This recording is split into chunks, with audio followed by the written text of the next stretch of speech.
तर येत्या 26 एप्रिलला हो विश्वशांती रथ यात्रा आयोजित झालेली आहे. हो. काय सांगणार आहे आपण याबद्दल? ही यात्रा आपण विश्वाला शांतीचा संदेश देण्यासाठी काढतो आहे. कारण की जशी जगामध्ये परिस्थिती आहे, सर्वीकडे युद्ध सुरू आहे. आपल्याला सांगायचं आहे जगाला की आपल्याला युद्ध नको, बुद्ध हवा. त्यामुळे संपूर्ण जगामध्ये जिथे जिथे भगवान बुद्धचे स्तूपा आहेत, त्या स्तूपाचे दर्शन आपण आपल्या विश्वशांती बौद्ध धम्मरथ यात्रा इथून देणार आहोत. जेणेकरून इथून जे व्हिडिओ व्हायरल होणार किंवा इथून जी जनता एकत्र येणार, जगाला हे माहीत पडणार की नागपूरमध्ये, म्हणजे भारताच्या नागपूरमध्ये अशी कुठली एवढी भव्य यात्रा निघाली आहे. आणि ही यात्रेचं पहिलं वर्ष आहे आणि पहिल्याच वर्षी काही युवा मुलांनी हे पराक्रम करून दाखवला, जे चांगल्या चांगल्या लोकांनी जमलं नाही. आपल्यासोबत प्रकाश गजबे साहेब आहेत.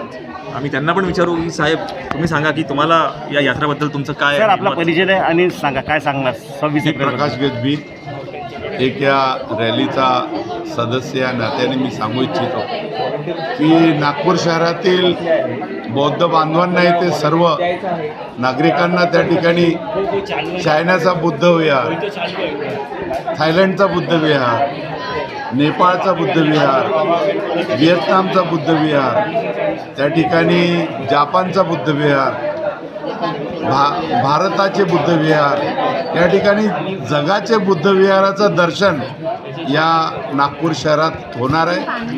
ज्या ठिकाणी भगवान गौतम बुद्धाचा विचार हा जन्माला आला, तो विचार जर कोणी दिला असेल, डॉक्टर बाबासाहेब आंबेडकरांनी विचार दिला.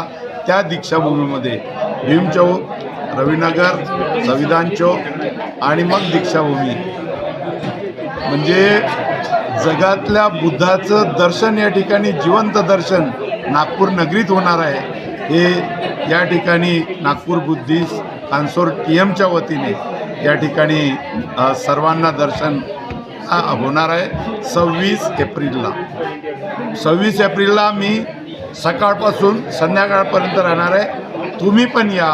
पूर्ण महाराष्ट्रातून जनतेला माझं आव्हान आहे की या ऐतिहासिक रॅलीमध्ये आपण सामील व्हावं, अशी विनंती मी सर्वांना करतो. धन्यवाद. जय भीम, जय बुद्ध. येणाऱ्या 26 तारखेला नागपूरच्या भीम चौकमधून विश्वशांती बौद्ध धम्मरथ यात्रा निघते आहे.